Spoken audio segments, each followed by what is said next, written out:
اعوذ باللہ من الشیطان الرجیم بسم اللہ الرحمن الرحیم علم ترا کیا تو نے نہیں دیکھا الی الذین طرف ان لوگوں کی قیلا جن سے کہا گیا لہم ان کے لیے کفو کے روک رکھو ایدیکم اپنے ہاتھوں کو واقیموا الصلاۃ اور نماز قائم کرو وآتوا الزکوٰۃ اور زکوٰۃ ادا کرتے رہو۔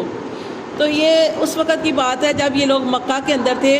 تو جب انہوں نے مکہ کے اندر جب انہوں نے اسلام قبول کیا تو آپ کو پتہ نا کہ مکہ والے طرح طرح سے ان کو ستاتے تھے، تکلیفیں دیتے تھے۔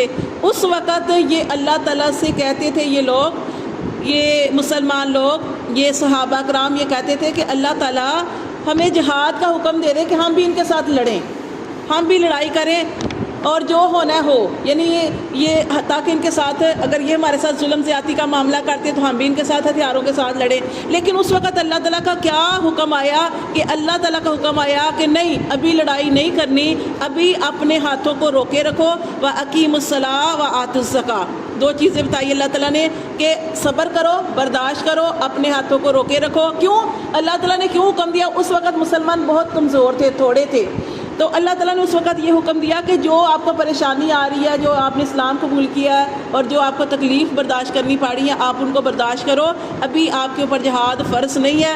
اور دوسری چیز جو ہے وہ نماز ادا کرتے رہو، کیونکہ نماز جو ہے وہ اللہ تعالیٰ سے قرب کا ذریعہ ہے، اور نماز جب انسان پڑھتا ہے تو اللہ تعالیٰ کے ساتھ اس کا رابطہ رہتا ہے، اللہ تعالیٰ سے دعائیں کرتا ہے، اور ساتھ اللہ نے فرمایا کہ زکوٰۃ ادا کرتے رہو۔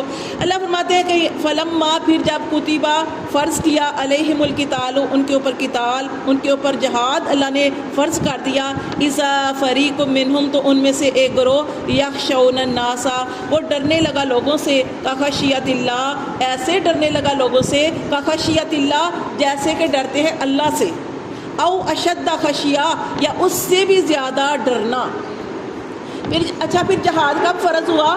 جب یہ مسلمان جو تھے ہجرت کر کے مدینہ کی طرف چلے گئے، جب اسلام تھوڑا پھیل گیا، اور یہ اس وقت مدینہ کے اندر یہ لوگ جو تھے، صحابہ کرام جو تھے، مسلمان جو تھے، امن کے ساتھ رہ رہے تھے، ان کے گھر بار مل گئے، اپنی بیوی بچوں کے ساتھ رہ رہے تھے، کام بھی کرتے تھے۔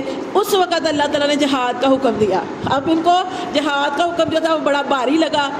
اللہ تعالیٰ نے فرمایا اس سے پہلے تو تمہاری خواہش تھی، خود تمہاری خواہش تھی کہ تم کہتے تھے کہ اللہ ہمارے اوپر جہاد فرض کرو، اب اللہ نے تمہارے اوپر جہاد فرض کیا ہے تو اب کیوں ڈرتے ہو؟ اللہ فرماتے ہیں کہ اس وقت وہ اتنا ڈرنے لگے لوگوں سے، ایسے ڈر تھا ان کا کہ جیسے اللہ سے ڈرتے ہیں، بلکہ اس سے بھی زیادہ ڈر تھا لوگوں کا۔ تو وقالو اور انہوں نے کہا ربنا اے رب ہمارے، لما کتبت تو نے کیوں فرض کر دیا علینا القتال ہمارے اوپر قتال۔ اس وقت یہ کہنے لگے کہ ہمارے اوپر اللہ تعالیٰ نے یہ قتال کیوں فرض کر دیا، لولا اخرتنا کیوں نہ ہمیں مہلت دی، الی اجل قریب ایک قریب مدت تک، کہ کیونکہ اب وہ امن میں رہ رہے تھے، اپنے گھروں میں سکون سے رہ رہے تھے۔ اس وقت ان کے اوپر جہاد فرض ہوا، اس وقت ان کو بہت مشکل لگا، وہ کہنے لگے کہ اب تو ہم امن میں رہ رہے ہیں، سکون میں رہ رہے ہیں، اب اللہ نے ہمیں جہاد ہمارے اوپر فرض کر دیا، اللہ ہمیں کچھ تو اور جینے دیا ہوتا۔ یعنی ان کو یعنی مطلب یہ ہے نا کہ ہم نکلیں گے تو ہم شہید ہوں گے، تو ضروری تو نہیں ہوتا نا۔ آپ دیکھیں خالد بن ولید کا میں آپ کو پہلے بھی بتا چکی نا کہ خالد بن ولید ان کو نا خواہش تھی کہ میں اللہ کے راستے میں شہید ہوں، لیکن وہ شہید نہیں ہو سکتے تھے نا۔ کیوں؟ کہ ان کا نبی صلی اللہ علیہ وسلم نے ان کا نام کیا رکھا؟ سیف اللہ، اللہ کی تلوار، اللہ کی تلوار کو کوئی گرا نہیں سکتا، تو ان کو شہادت نہیں ملی۔ اور جب وہ اپنے بستر مرگ پہ تھے، یعنی اس دنیا سے جا رہے تھے، تو اس وقت وہ کہنے لگے کہ کہاں جہاد سے بھاگنے والے، میری تو خواہش تھی کہ میں اللہ کے راستے میں شہید ہوں، اور میں نے سینکڑوں لڑائیاں کی ہیں، ہر لڑائی میں شامل ہوا، لیکن دیکھو میری موت کہاں پہ ہو رہی ہے؟ بستر پہ۔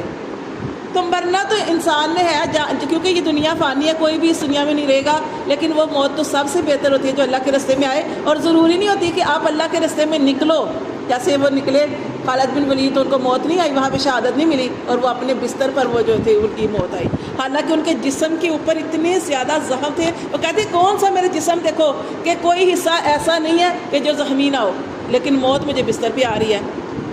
تو اس وقت یہ اعتراض کر رہے ہیں کہ اللہ نے ہمیں کچھ مہلت اور جینے دیا ہوتا، تو کل آپ صلی اللہ علیہ وسلم ان سے فرما دیجئے متاع الدنیا فائدہ دنیا کی زندگی کا قلیل تھوڑا ہے، کتنا جی لو گے؟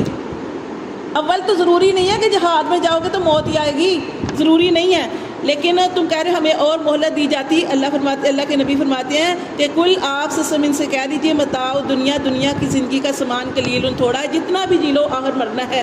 والآخرات, اور لیکن آخرت جو ہے خیر لمن اتقی, بہتر ہے اس کے لیے جو تقوی اختیار کرتا ہے, جو اللہ کا ڈر رکھتا ہے. ولا تظلمون فتیلا, اور تم پر ذرا برابر بھی ظلم نہیں کیا جائے گا, جیسے عمل کرو گے اس کا بدلہ پاؤ گے.